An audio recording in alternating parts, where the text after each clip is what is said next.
This is Inspiring Careers with your host, Ingrid Centurion. We're going to talk about fascinating technologies that will impact your future.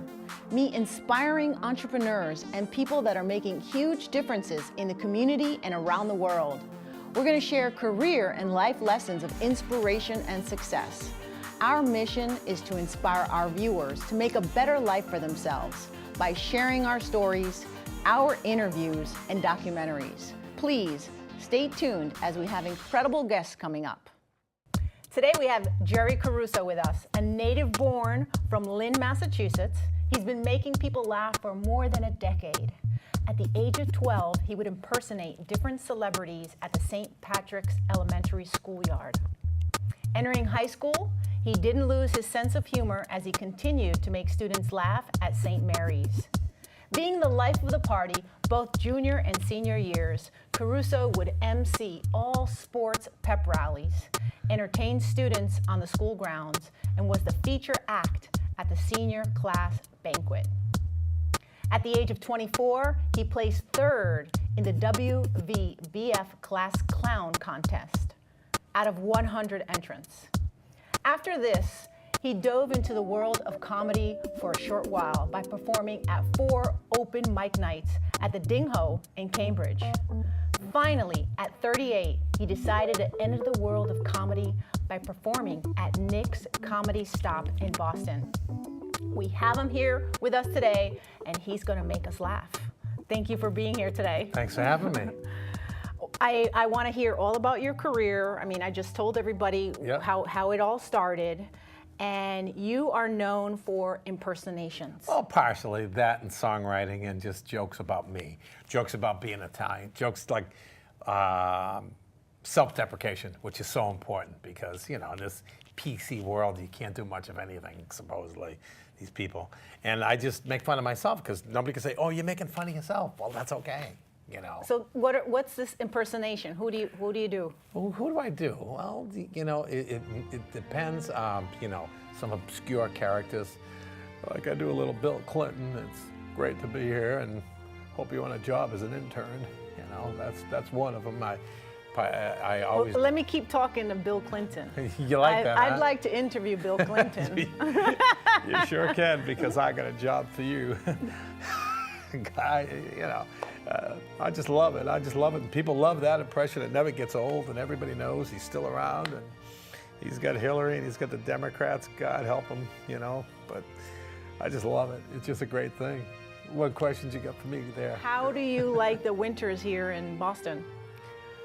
I don't mind them because I love when the women dress in tight clothes, and I could just have them interview me and talk to them and make all kinds of money making speeches all over New England. I just love the cold, and I love the women. Very good. I like it. It's good, good. It's fun. It's fun. And it never gets old. It's a gift that keeps giving. You know, I mean, you know, Italians love when I do The Godfather. I do Marlon Brando, The Godfather. I tell him, you listen to me, I'll give you an offer. You can't refuse. Some people like when I do different careers. Like I'll do The Godfather as a kindergarten teacher. Okay, kids, gather around. I'm gonna read you a lullaby. Jack and Jill went up the hill to pay off a government official. Jack fell down and blew his cover because Jill, the putana, squealed on him. Or I could be a weatherman. Today's gonna get dark at night, and tomorrow's gonna be sunny. Sunny, sunny, sunny. People get that if they see the movie. But if they don't, it's an old movie, rent it. You know, people like Elmer Fudd because he's a cartoon character. Everybody knows Elmer Fudd, you know, because he can't say R's and L's, so I do a lot of Elmer Fudd. I do Elmer Fudd does the Kinks. I met her in a bar when oh so ho, where you drink champagne and it tastes just like cherry cola. People get a big kick out of it. People go, oh my God, I know Elmer Fudd, you know. So it's just the kind of thing where people get thrilled. Like when I do De Niro, I just do De Niro just because his face, that's it. You don't even have to say anything. So I do De Niro in Jaws, you know. You know, when they capture the first shark, he's like, need a bigger boat, you know. It's like, and people enjoy that. People go, oh my God, I know what you're talking about. So You know, so voices are fun. You know, I put them on my phone and stuff like that, and I kind of stopped doing that because relatives would freak out. They'll be like, Jerry, Robin? You know, they'd be asking like, they believe they have the wrong number, but it's this, you know, it's all a joke, you know. I love the musical impressions. They're fun too. I make fun of rock and roll bands. We'll get into that later. Yeah, that's right. That's Yeah. right. So you're a comedian, you're an instructor, you have your own TV show. Mm-hmm. Let's talk about how you're teaching at 3 different colleges. Mm-hmm. Mm-hmm. What happened there? You went to the school and you said, I want to teach comedy. I went to Mount Wachusett Community College, because I'm big, and that's in Gardner. It's not big. But, so they asked me, so the radio station directly across the street Right. goes, we just found out that someone's teaching comedy there. And they got a hold of me. They go, we heard you teaching comedy. They go, can we interview you? I said, sure. You know, because I'm like, wow, I'm big. I'm going to be on the radio. AM. Well, I was thrilled. I don't know what AM meant, but I just went on there. And they said, what does it take to teach comedy? What do people need? Is there certain skills? What is the tools? What do they need? I go, $80. That was it. Because it was $80 to take the course. And they're like, are you serious? I go, yeah. It's like anybody can be funny. Anybody. That's not true. Not anybody can be funny. Well- This is like a comedy class. Yeah. This But is if- good. But if you have funny important. stories, that makes you funny. Like, you know, your funny stories help you to relate to an audience who doesn't have to be the same nationality. They could have the same size family. They could have the strict parents. They could have the cool parents. They could have anything. They have the grandparents who nag you to death. They could have everything. And someone's going to relate. So you don't have to be Italian. You don't have to be Irish. You don't have to be Jewish. You don't have to be Polish. You don't want to be Polish. No, I'm joking. But you can do that, and people relate to you. That's what I try to convey to people. And if you tell people stories and you put emotion into it, people are going to listen. Like if you told, you know, like this cancer patient, like I do a lot of shows with my friend Paul Durant's, and we go to Hope Lodge in Boston. We've done Hope Lodge in Worcester, but it's since closed because I don't know why. The Cancer Society closed it. I'm not going to get into politics. But so when we do that, people are encouraged to tell me jokes. I don't know why. I don't know if they think I'm not funny or they think I need better material. But, you know, like someone asked me at the Hope Lodge, they go, are we a tough crowd, cancer patients? I go, absolutely not. You guys are great. I go, toughest crowd that I've had was a rehab clinic. They go, rehab? I go, yeah, Spalding Rehab. They go, why? I go, well, I look at the crowd, missing limbs, wheelchairs, crutches, Right. standing out there and try to leave with a positive message, make them laugh for an hour. And I look at the crowd. This is about 4 weeks ago. And I said, I hope you guys get better. And in the back room, a guy in a wheelchair goes, you too. So, you know, when the cancer patients come and approach me, it's such a great, rewarding feeling that not that they don't want to talk about what they're going through, but they want to tell me jokes. They go, here, I got one for you. Right. And my favorite one was a guy told me, guys driving a cab, beautiful nun in the back seat. He keeps looking in the back seat. The nun goes, my son, you keep peering at me. Was there a problem? He goes, no, sister. I always had a fantasy to kiss a beautiful nun. I'm so sorry. She goes, don't be sorry. If you meet 2 of the criteria, it could happen. He goes, what are they? She goes, going to be single? You're going to be Catholic? He goes, oh my God, I'm both. They pulled over. He goes in the back seat. 5-minute kiss, everything. It was amazing. He goes in the front seat, driving away to her destination. He starts crying. She goes, my son, do I detect tears? He goes, yes, sister, I lied to you. I'm not single. I'm not Catholic. I'm married and I'm Jewish. She goes, that's okay. My name is Kevin. I'm going to a costume party. That's such a cute joke, but this is a cancer patient that tells me these things, but they appreciate it, and that's why we're there every month now. What started off to be once every 3 months is now every month. And this allows us to talk about Comics for a Cure. You started that in 1994. Yep. That's it. No, I'm just kidding. 1994, I had done a benefit for AIDS research. Back in the 90s, it was sort of prevalent. Not that it isn't now, but it was a big outbreak back then. And so this guy, Toney Markus, had approached me because Barry Anson put the show together. He had 400 people there on a Monday night in this dingy place. And it was not a bad place. It was in Pittsburgh. And it was like dark and everything. But people came, and they made over 10 grand that night. And it was me, my other friend, Tommy Amato, and there was another guy, Steve Hurley, I believe. And so you were the fundraising guy. Yeah, it started off because Jerry comes and makes us laugh, and we will give you money. Yeah, something like that. Okay. No, it is. And Toney Markus approached me after that. He goes, can I come over your house? I want to talk with you about doing more shows. I go, sure. He came over to my house, and he goes, and I made him coffee, and he said, you should do this for a living. Well, I can't do it for a living. I'm not going to make any money, and I don't look to make money. I look to help people out. He goes, well, maybe we could work together.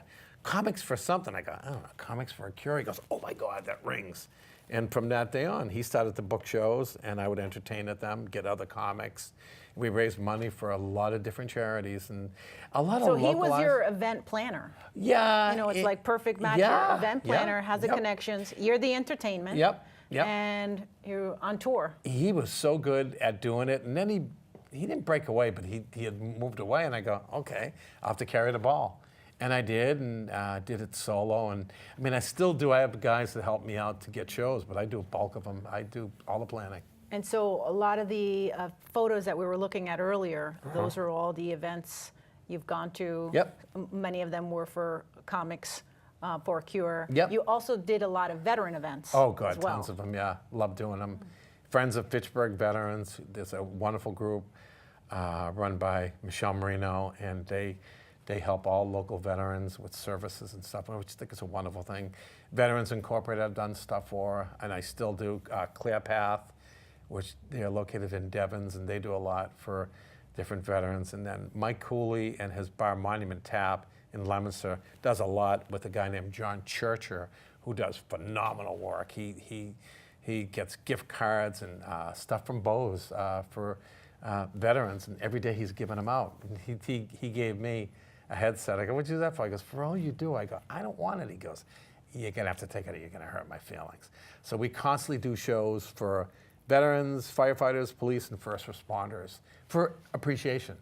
And the most we get out of it is just satisfaction, because I can't get away. They'll talk to me afterwards. I think it's a great thing. I enjoy that, because I'm Italian. I talk with my hands, so it's something for my hands to do. So, you know. Now, tell me, sing a song. What are the songs? What are these songs that you change the words up to and you make people laugh? I take. We have our big audience here. Oh yeah. Yeah. He's on his phone. What else would know? Even guys get on phones.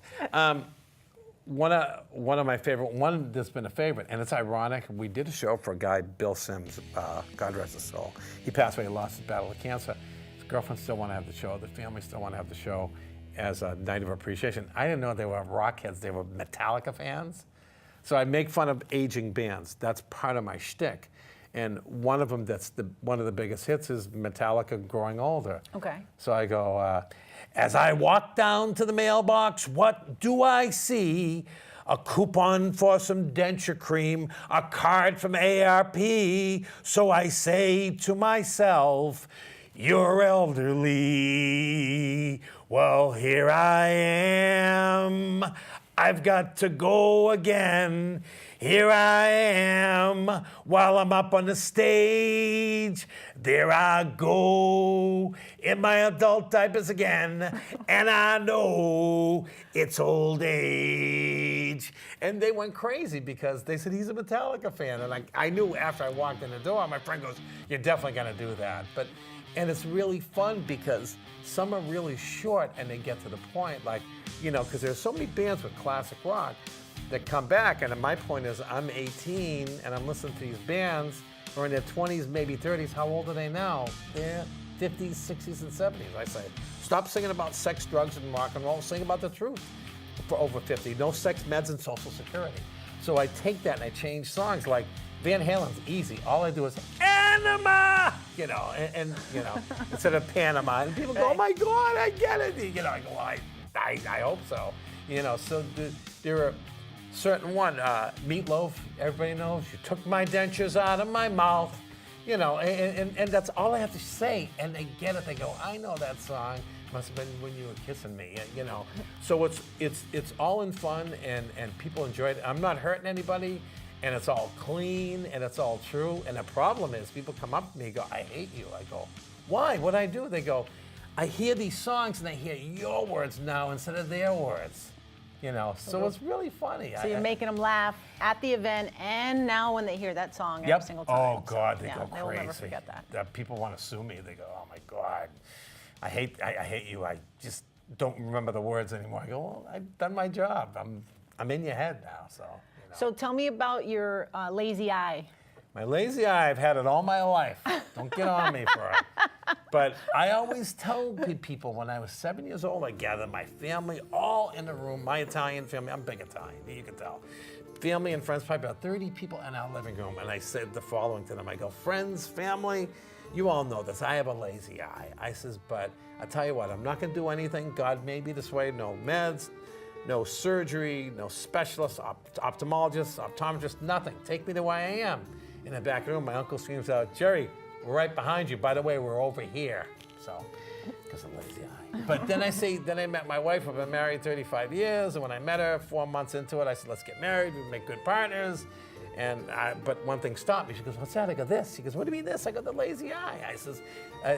I said, I'm not going to get anything done. God made me this way. No surgery, no nothing. She goes, I understand. And after years, we're fine. She goes, I love you from both eyes. Well, every time I go to a show, I hug her, kiss goodbye, tell her I love her. She thinks I'm seeing someone on the side. I'm telling you. It's cute, it's a play. But it teaches people, see, comedy can educate people. It teaches them how to make fun of themselves. A lot of people are afraid to go out on that limb. You know how you and I talk about public speaking, motivational speaking? When you start with any kind of joke, any kind of light humor, the crowd's like, oh, this is gonna be good.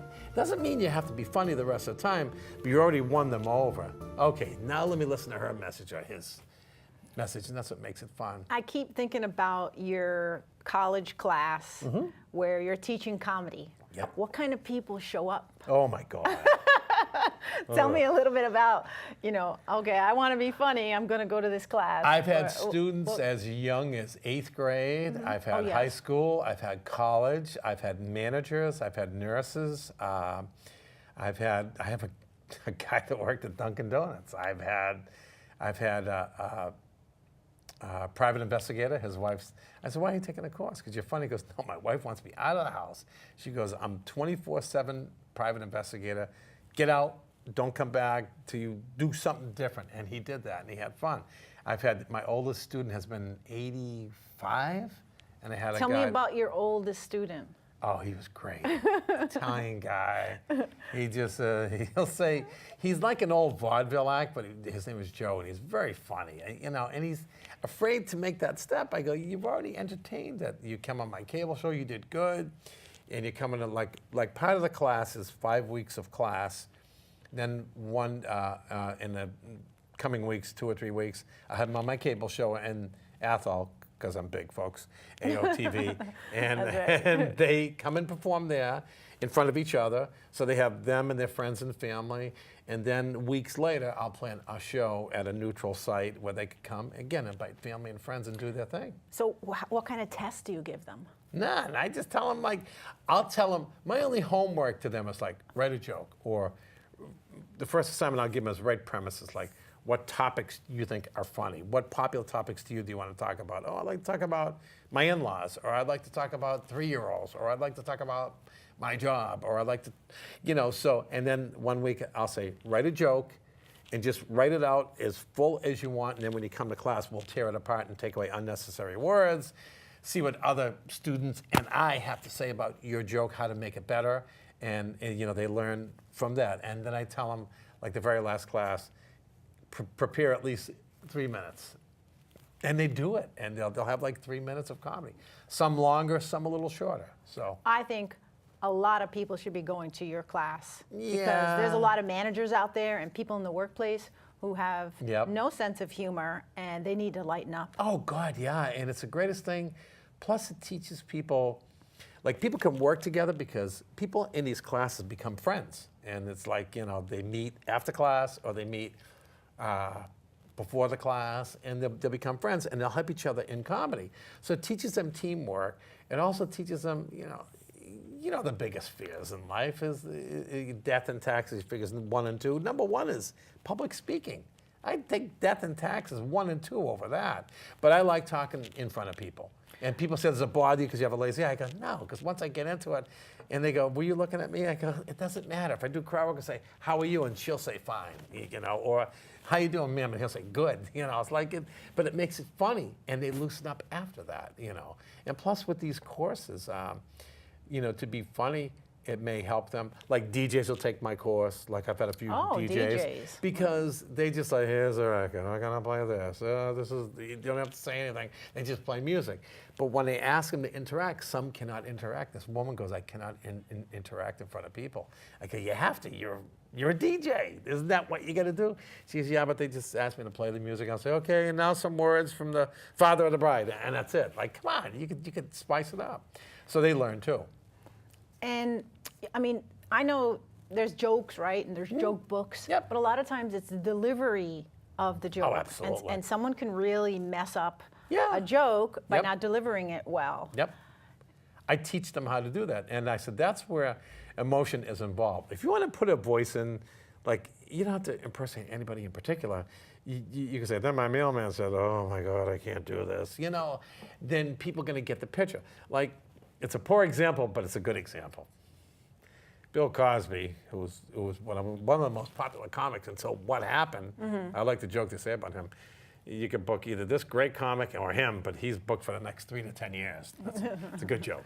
But I mean, he told stories, and when he told stories, he put in voices. He did God, he did his mother, he did his father, he did his little brother, and it's like, you know, so it painted the picture. So I tell people, when you tell a joke, if you throw in voices, you can do that. Throw in sounds, go ahead and do it. Because you're going to get people saying like, oh my God, they wait for your next story or your next line because they anticipate it. So when you tell a story, great. Like, they're great storytellers, but some of them aren't funny. They're just great storytellers. And that's wonderful. But if you're telling a joke and it's a story, you can make it funny. It's got to be funny every few lines. It can't be like, okay, and here's my grand finale after 20 minutes and people are dozing off, you know. Not going to do any good. Interesting, huh? Kind of? Yeah, okay. Kind of. Kind of, I love it, jeez. Oh, you need to tell me about Lenny Clark. Yeah, so when I did Ding Ho, Lenny Clark, great guy, very funny guy, probably one of the best comedians in the Boston area, if not New England, if not in the country. He's very successful, but his personality shows. So when I started doing Ding Ho back in '84, I was as nervous as can be. When I first came, he goes, kid, you're in 56 slot, number 56. 56, he goes, yeah, we get a lot of comics. We go 8 o'clock till 1 or 2 in the morning. I'm like, oh my God. I said, when am I gonna get out of here? He just got 3 or 4 minutes. I go, okay. But he liked me so much, he goes, you know, I'm gonna give you a better spot the next time you come. So let me know when you come again. I go, I'll probably come in a month. He goes, good. He goes, I'll recognize you. And he elevated me to 41st place. And I was so excited. He goes, nah, don't worry about it. He goes, you deserve better. And I did good again. And then the next time I came, I was in 29th place. Then the next time was 17. I looked at it as a sign of respect for someone who just started, but you know, he was trying to encourage me, you know, to go, because it was a great place, because Michael McDonald be a comic to show up there, Steve Sweeney, who's a very good friend of mine, Lenny Clark, Barry Crimmins, who passed away. A lot of these guys would show up, and it was a Wednesday night, and they packed the place because there was so much talent. You know, guys would come off the Tonight Show or Letterman or what have you. And I was sharing a stage with these guys. And then I chickened out. I stopped going. It's like, what are you doing? And then I waited, like I told you, where is it on there? Until I was 38 to do it again. Oh, but like you said, there's a difference right. between ages, you know. So that was all at 24? Yep, 24. 24. You were there with them all. Yep. Can you believe that? What a dope. Did you get married, or? I got married. What was going on there? Like it just did, like I said. You didn't feel it. Well, I didn't feel it for one thing, and then you know you get all excited. Everybody came to the contest, friends and relatives, the first time, and then more came the next time, and then I said, I'm going to Ding Ho. I go, huh? I go, that's East Cambridge. Where's East Cambridge? And we lived in Lynn, so it's like they thought it was an excursion. So I went, and 1 or 2 friends came, and then after, hey, I'm gonna come next month again. Yeah, good luck. You know, it's like, so everybody stopped coming. Right. So I lost, it might have been confidence or thinking I needed them as my crutch. Well, the comedian business in general, I'm sure it's a tough.